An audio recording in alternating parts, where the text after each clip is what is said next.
The president of Ticketmaster's parent company apologized to Taylor Swift and her fans Tuesday while under the glaring spotlight of a Senate Judiciary Committee hearing. Lawmakers questioned the company about what exactly led to a breakdown in service during a pre-sale event for Swift's upcoming tour. Scott MacFarlane has more. The moment Taylor Swift tickets went on sale in November, Julia Barfus of Utah, a self-proclaimed Swiftie, logged on to Ticketmaster's website. How far were you going to drive to watch Taylor Swift? It's about a 10.5-hour drive, I think, to get Each way? Each way, yes. It meant that much to you?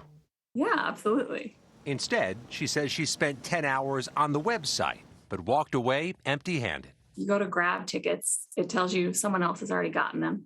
Ticketmaster's meltdown impacted millions. Today, the company's president acknowledged a failure and argued the sale was jammed by scalpers, some using bots to hoard tickets. The attack requires us to slow down and even pause our sales. This is what led to a terrible consumer experience, which we deeply regret. Senators argue Ticketmaster is a monopoly with a stranglehold on the concert and sports ticket market, saying the company controls nearly 80% of all sales and slams fans with fees. If you really care about the consumer, give the consumer a break.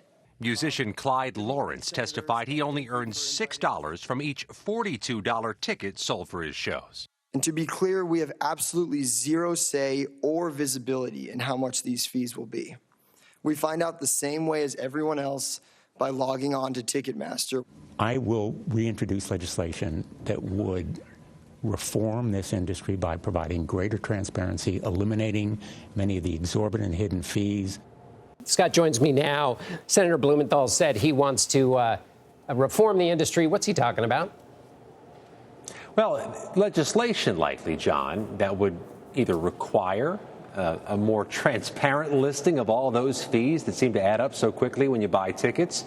Perhaps something that would require a Justice Department review of all this. But that's what I was about to say. The Justice Department, despite allowing a mega merger between Ticketmaster and Live Nation in 2010, has undertaken an antitrust review of Ticketmaster, according to two sources familiar with the matter. That could eventually, John, lead to the breakup of the company. Ticket purchasers had their effort interrupted, and so did you, Scott. I apologize.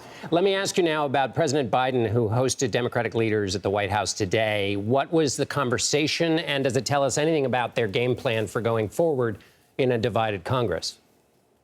You had a one-party meeting there, John. You got Democratic leaders in the Congress and the Biden administration, the president and vice president themselves in the meeting room.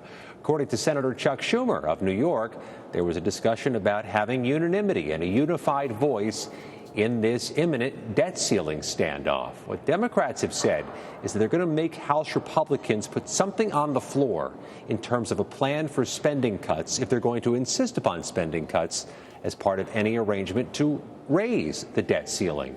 And some of this was echoed by Republican Senator Mitch McConnell, who at a briefing a short while ago said he's going to make the House go first on this because nothing, McConnell says, could pass the Senate in its current political complexion and also pass this narrowly Republican-controlled House. And the strategy there is essentially, Scott, get them to be specific, because once you have to name specific programs, the political pressure raises. There's really not a large arsenal of popular spending cuts in the federal government. If there were, those cuts would have been enacted a long time ago. So there's a piece of political kryptonite in the hands of Republicans in the U.S. House. If they try to show their work as to what they'd cut, that would make any significant difference in the national debt. You could make some slices and dices that you could sell as politically popular, but none of them would make much of a dent into the national debt. So we'll see who calls whose bluff.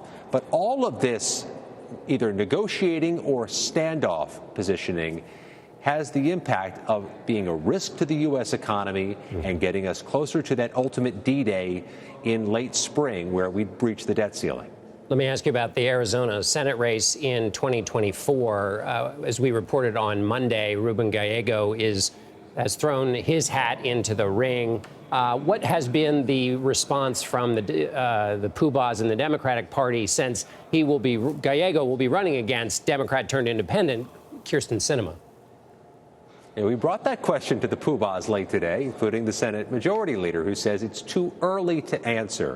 And there's been this sense on Capitol Hill that it's too early to talk about such things.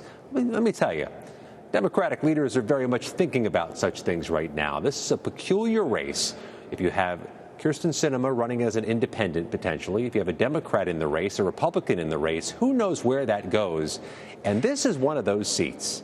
Democrats can't afford to lose if they want to preserve the majority. They have a whole lot of very contested seats up for grabs in 2024. Republicans have only their safest seats up for grabs in 2024. There's a one-seat majority. All of this has great magnitude starting now for Democrats. Scott MacFarlane on Capitol Hill. Scott, thanks so much.